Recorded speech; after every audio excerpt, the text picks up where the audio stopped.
Bonjour à chacun et à chacune d'entre vous. Bienvenue à cet épisode, on pourrait dire, de Paroles d'Avent, une série où, avec vous, je réfléchis sur les textes que nous propose la liturgie durant ces semaines avant le temps de Noël.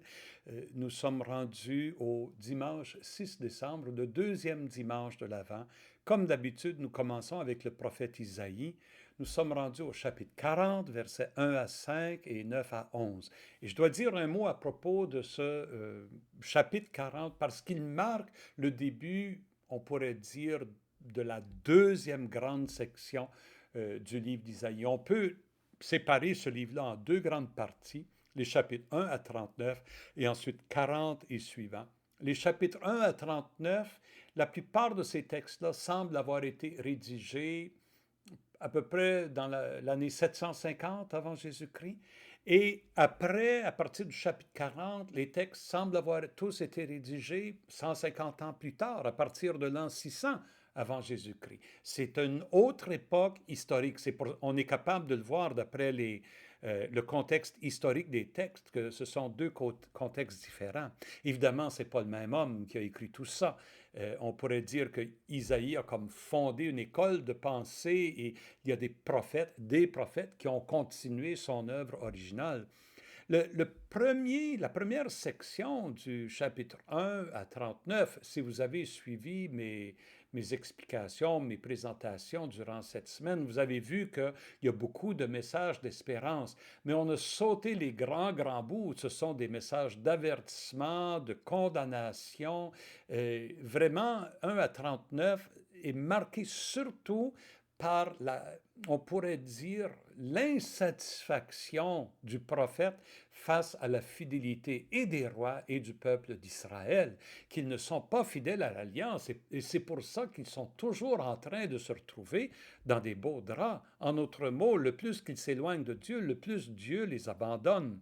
Et le message final, à la fin du chapitre 39, c'est écoutez, Jérusalem va être détruite, vous allez être complètement anéantis. Et c'est ce qui est arrivé sous l'Empire babylonien.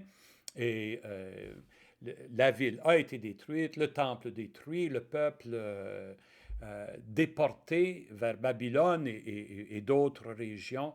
Et là, c'est comme s'il y a un silence de Dieu. Là, la parole arrête.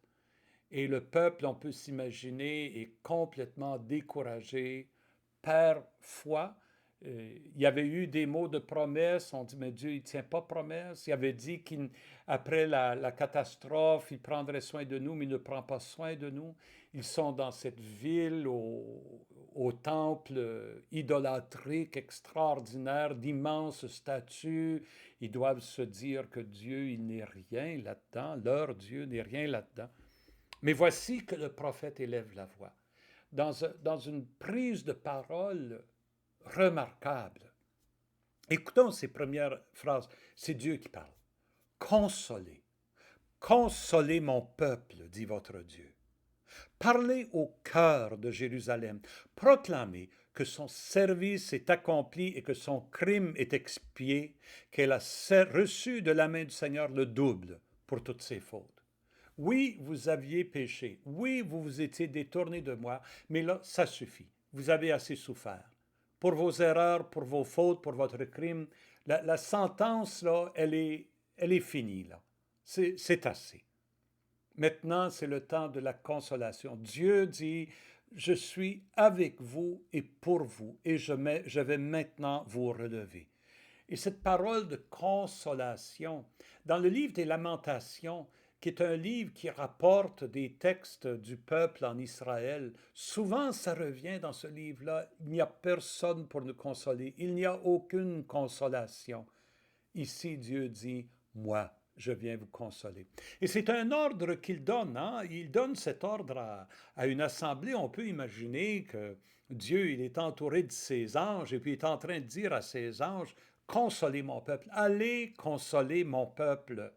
C'est un effort, on pourrait dire, communautaire que Dieu veut pour apporter cette consolation.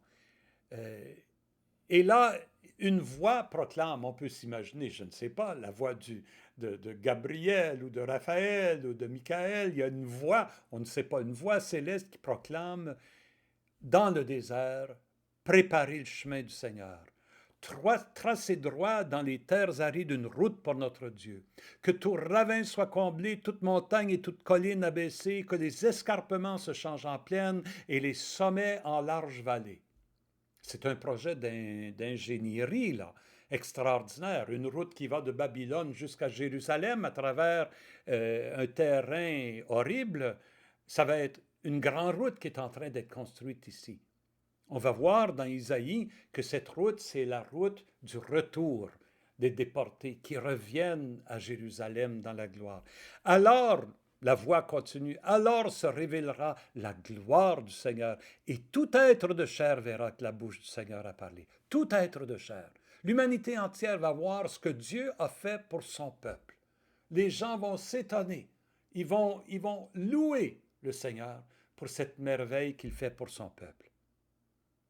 Maintenant, nouvelle section, une autre voix, peut-être la voix de Dieu lui-même, qui dit au prophète, « Monte sur une haute montagne, toi qui portes la bonne nouvelle à Sion.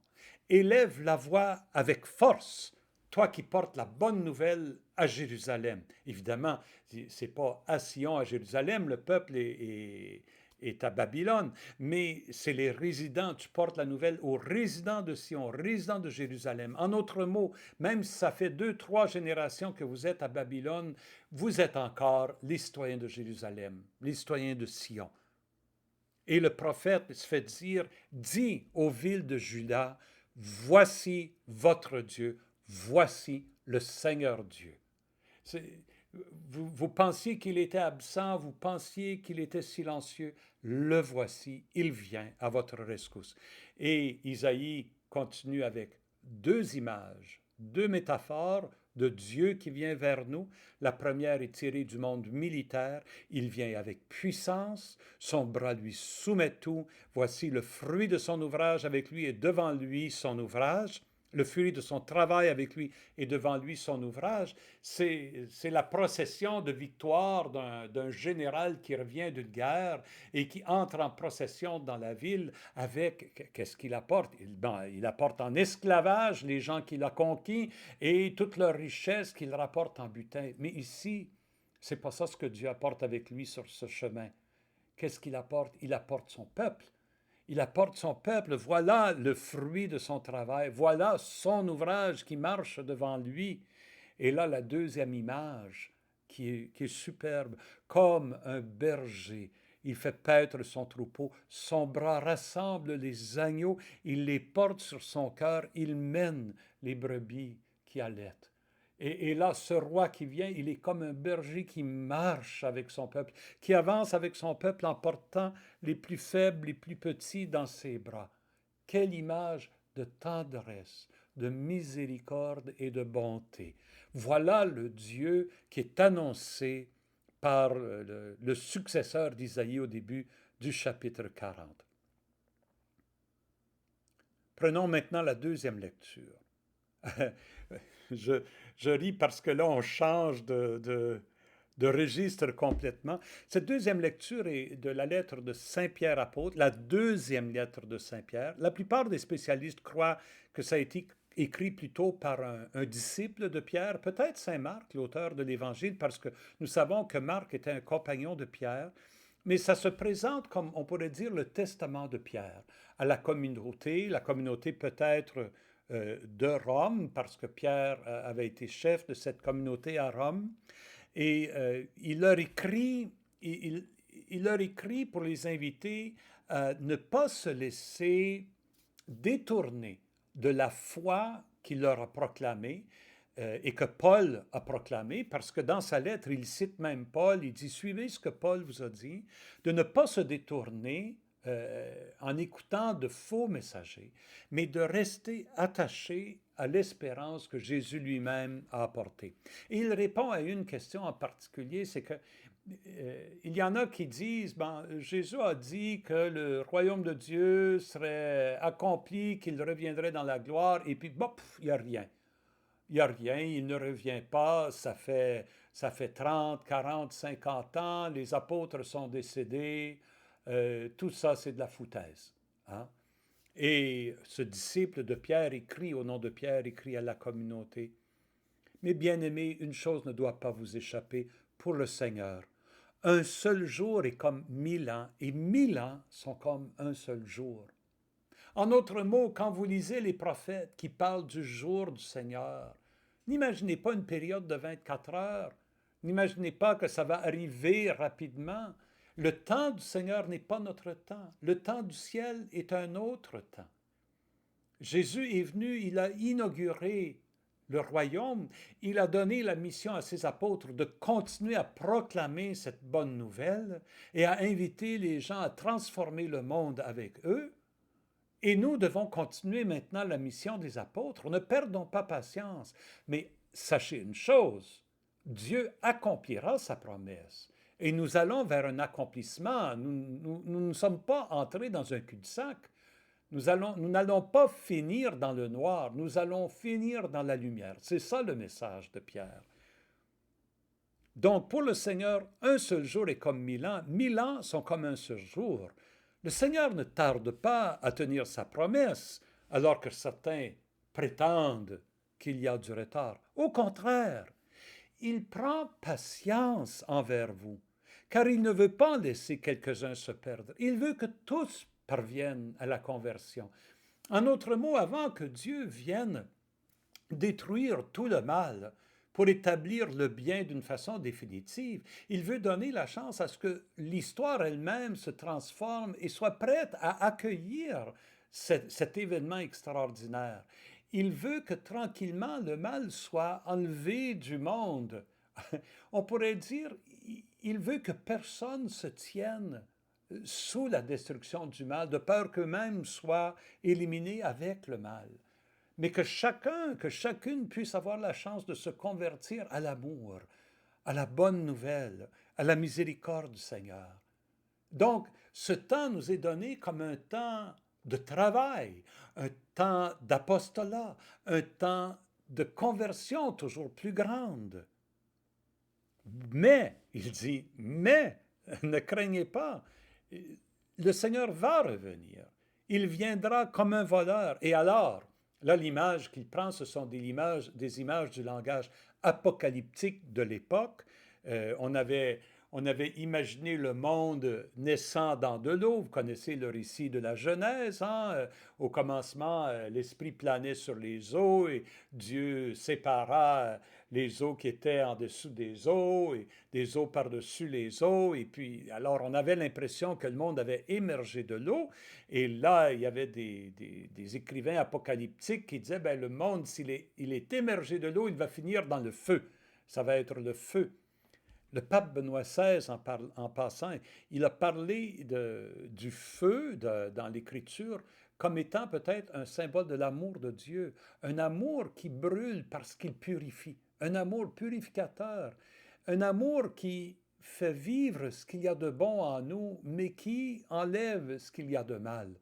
Et ce feu-là, alors, est un feu, un feu de tendresse, on pourrait dire, pour le pape Benoît. Et gardons ça en tête alors que je lis les prochaines phrases. Alors, ce jour-là, les cieux disparaîtront avec fracas, les éléments embrasés seront dissous, la terre avec tout ce qu'on a fait ici-bas ne pourrait y échapper. Et donc tout va disparaître dans les flammes. Et Pierre, il dit, puisque tout cela est en voie de dissolution, tout ce qui est mauvais, tout ce qui n'est pas permanent, tout ce qui n'est pas sain, tout ce qui n'est pas de l'amour, du côté de l'amour, c'est appelé à être dissous, alors vous voyez quels hommes vous devez être, en vivant dans la sainteté et la piété. La piété, ça veut dire dans l'alliance, en obéissance à la voix de Dieu qui nous est donnée en Jésus. Quelle sainteté doit être la vôtre? Quelle piété, vous qui attendez et qui même vous hâtez l'avènement du jour de Dieu. Vous hâtez cet avènement par votre votre engagement, votre propre croissance spirituelle et votre propre mission auprès de vos frères et de vos sœurs. Vous hâtez l'avènement du jour de Dieu, ce jour où les cieux enflammés seront dissous et où les éléments embrasés seront en fusion. Car ce que nous attendons, selon la promesse du Seigneur, c'est un ciel nouveau, une terre nouvelle où résidera la justice. Voilà notre espérance. Et Pierre dit, si c'est ça notre espérance, alors commençons déjà à vivre de cette justice-là pour que nous ayons notre place dans ce ciel, cette terre nouvelle. Et c'est pourquoi, bien-aimés, en attendant cela, faites tout ce qu'on peut, faites tout pour qu'on vous trouve sans tache ni défaut dans la paix. C'est vraiment une invitation à un renouvellement personnel, à ne pas laisser abandonner, s'éteindre notre espérance ou notre ardeur, mais vraiment Pierre nous ranime, hein? Il nous éveille, il nous dynamise. Voilà le but de son texte. Passons maintenant à l'évangile de Marc que nous lisons aujourd'hui. Nous commençons avec le début de l'évangile de Marc, chapitre 1, versets 1 à 8. Marc, c'est l'évangile que nous allons privilégier durant cette année liturgique, l'année liturgique B. C'est le plus court des évangiles, le premier probablement des évangiles qui a été rédigé. C'est un évangile qui est, oui, il est court, il est sec, parfois même abrupt, mais Marc va au but, et il va au but dans très peu de mots. Et même juste dans la première phrase, je vais vous faire remarquer comment riche est cette première phrase. Commencement de l'évangile de Jésus, Christ, Fils de Dieu. J'avais oublié en parlant de la première lecture d'Isaïe, j'avais oublié de dire, de souligner, ce que Dieu dit au prophète quand il dit « Monte sur une haute montagne, toi qui portes la bonne nouvelle à Sion. Élève la voix avec force, toi qui portes la bonne nouvelle à Jérusalem. » Retenez l'expression bonne nouvelle, c'est ça ce qu'on dit quand on dit évangile, c'est evangelium, c'est le mot grec qui veut dire bonne nouvelle. C'est littéralement ça. Et c'est Isaïe, le premier dans l'Ancien Testament, qui se sert de cette expression bonne nouvelle. Et qu'est-ce qu'il désigne par ça? C'est cette bonne nouvelle de Dieu qui intervient pour rétablir son peuple, pour restaurer son peuple. Alors ici, commencement de la bonne nouvelle de Jésus, de l'évangile de Jésus.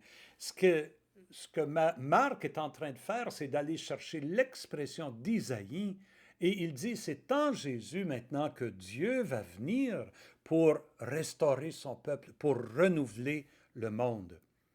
L'évangile de Jésus-Christ, Fils de Dieu. De Jésus, et il donne deux titres, Christ et Fils de Dieu.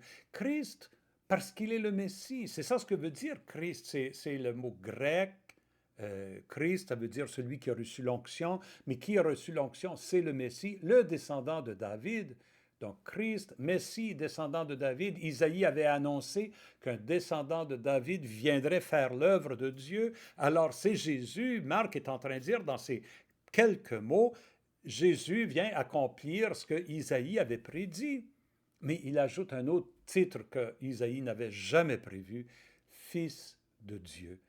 Et en donnant ces deux titres-là, Marc, il donne aussi le plan de tout son évangile. Parce que dans la première partie de son évangile, il va montrer comment Jésus est le Messie, le Christ, et ça va conclure avec Pierre qui va faire une profession de foi, vraiment tu es le Christ. Et la deuxième partie, incluant sa passion et sa mort sur la croix, Marc va montrer comment il est Fils de Dieu, et ça va finir avec la profession de foi du centurion au pied de la croix, un païen qui va dire vraiment celui-ci était le Fils de Dieu. C'est tout un programme. Commencement de l'évangile de Jésus, Christ, Fils de Dieu. Donc Marc, peut-être, il ne prend pas grand mot, mais mon Dieu que ces mots sont riches. Il faut prendre le temps de les décortiquer. Et comment est-ce qu'il commence? Marc ne commence pas son évangile en racontant des histoires de la naissance de Jésus. Il ne fait pas comme Luc et Matthieu. Il n'a pas de récit de l'enfance du Christ. Il commence tout de suite avec la mission de Jésus, parce que ce qu'il veut montrer, c'est qu'il est le Christ, celui qui vient accomplir la prophétie d'Isaïe, donc il s'en vient inaugurer le royaume de Dieu. Il est écrit dans Isaïe le prophète. Si on n'avait pas saisi, là, il fait le lien explicitement avec Isaïe. Voici que j'envoie mon messager en avant de toi pour ouvrir ton chemin. Voix de celui qui crie dans le désert, préparez le chemin du Seigneur, rendez droit ses sentiers. Donc on entend immédiatement, là, on vient de l'entendre à la messe, le texte d'Isaïe. C'est ce texte-là que Marc cite en disant que c'est Jésus, celui qui vient transformer l'histoire, celui qui vient accomplir la parole de Dieu. Et alors Jean, celui qui baptisait, parut dans le désert, il proclamait un baptême de conversion pour le pardon des péchés. Comme Isaïe invitait les gens à la conversion pour se préparer au règne de Dieu, Jean prend, on pourrait dire, le manteau d'Isaïe et lui se met maintenant à prêcher cette conversion. Mais il leur propose un geste un peu prophétique. Les Juifs de l'époque pratiquaient des lavements rituels en signe de purification et bien pour... voyons, Isaïe, ça va être de laver le corps tout entier, être plongé. C'est ça ce que le mot baptême veut dire, être plongé pour le pardon des péchés. Toute la Judée, tous les habitants de Jérusalem se rendaient auprès de lui. Évidemment, c'est une exagération, mais l'auteur veut dire que les gens répondaient. Les gens répondaient, ils étaient baptisés par lui dans le Jourdain en reconnaissant publiquement leurs péchés. Cette espérance du jour du Seigneur qui va finalement se réaliser, elle n'est pas morte dans le peuple. Jean était vêtu de poils de chameau avec une ceinture de cuir autour des reins. Il se nourrissait de sauterelles et de miel sauvage. C'est vraiment l'image du prophète un peu dans le style d'Élie. Et il proclamait, « Voici venir derrière moi celui qui est plus fort que moi. Je ne suis pas digne de m'abaisser pour défaire la courroie de ses sandales. Moi, je vous ai baptisé dans l'eau. Lui vous baptisera dans l'Esprit Saint. » Et en disant ces mots-là, encore ici, voici un autre exemple où l'Évangile va plus loin que les prophètes. Parce que Isaïe avait dit que l'Esprit viendrait sur le Messie. De fait, nous allons lire ce texte-là dimanche prochain. Dimanche prochain, la prophétie d'Isaïe. L'Esprit va venir sur le Messie, sur le Fils de David qui va inaugurer le royaume de Dieu. Jean-Baptiste dit, pas seulement sur le Messie, l'Esprit va descendre. Le Messie, lui, il va vous baptiser dans l'Esprit Saint. Il va faire en sorte que vous deveniez un peuple messianique. Et dans ce sens-là, nous sommes appelés à faire nôtre la mission de Jésus. Jésus nous joint à l'Esprit pour que nous puissions être fils et filles de Dieu avec lui, mais aussi pour que nous puissions prendre en main sa mission, collaborer à sa mission pour que le règne de Dieu s'ouvre, pour que toute personne s'ouvre au règne de Dieu, à la présence de Dieu, à l'action de Dieu dans leur vie et dans ce monde. Pourquoi est-ce qu'on lit des textes de Jean-Baptiste durant le temps de l'Avent alors que nous préparons la fête de Noël, la naissance de Jésus? Jean-Baptiste apparaît 30 ans plus tard, après la naissance de Jésus. Mais c'est justement parce que Noël, c'est pas juste à propos de la naissance de Jésus. Noël, c'est pas juste un jour, c'est pas juste le jour de Noël, c'est le temps de Noël. Le temps de Noël s'étend sur une période de presque 3 semaines.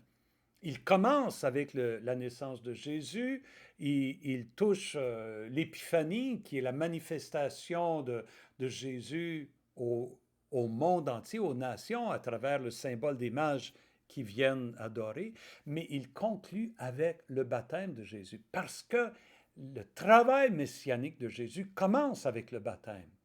Donc, ce que nous allons vivre durant ce temps de Noël, c'est tout le temps de Noël que nous préparons.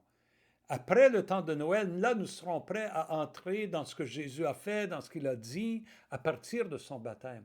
Mais le temps de Noël culmine avec la rencontre de Jean-Baptiste et Jésus, et c'est pour ça que durant l'Avent, nous lisons ces textes au sujet de Jean-Baptiste qui nous invitent à préparer ce moment où Jésus fait irruption sur la scène publique et où sa mission comme Messie débute. Qu'est-ce que ça veut dire pour nous? Ça veut dire que l'Avent n'est pas seulement un temps pour nous préparer à chanter des cantiques de Noël, puis de nous émerveiller de l'incarnation de Jésus. Oui, c'est ça, et oui, c'est le temps de préparer des petits plats spéciaux et de mettre des lumières. Ça, je le fais moi-même, tout ça. Mais c'est encore plus que ça. C'est aussi le temps de nous poser la question, comment est-ce que moi, je peux collaborer à l'œuvre de Jésus aujourd'hui? Je fais partie de ce peuple messianique, moi aussi. Je crois au royaume de Dieu qui vient. J'essaie de le reconnaître dans ma vie, dans le monde. J'essaie d'aider les autres à le reconnaître, à s'y engager. Comment je peux faire ça dans le cœur d'une pandémie? Mes amis, il faut toujours se poser la question, quelle que soit notre situation, comment je peux faire ça? Comment je peux collaborer à l'œuvre de Jésus quand je suis malade ou quand je suis bien portant, quand je suis jeune, quand je suis vieux, quand je suis en pleine capacité ou quand je suis affaibli, quand je suis seul ou quand je suis avec d'autres. Les situations sont toujours en train de changer. Et dans chaque situation, je dois me poser cette question-là. Pour que le règne de Dieu vienne, qu'est-ce que je dois faire? Qu'est-ce que je dois faire? Et le temps de l'Avent, donc, est un temps de réfléchir à cette question-là. C'est un temps de réflexion, de méditation, de prière profonde. Oui, nous allons célébrer la venue du Christ parmi nous. Nous allons célébrer le début de son ministère. Mais si nous le célébrons, c'est pour nous encourager aujourd'hui à prendre notre part à cette mission-là et à la continuer ici, aujourd'hui. Et c'est avec cette pensée que je vous laisse. À la prochaine.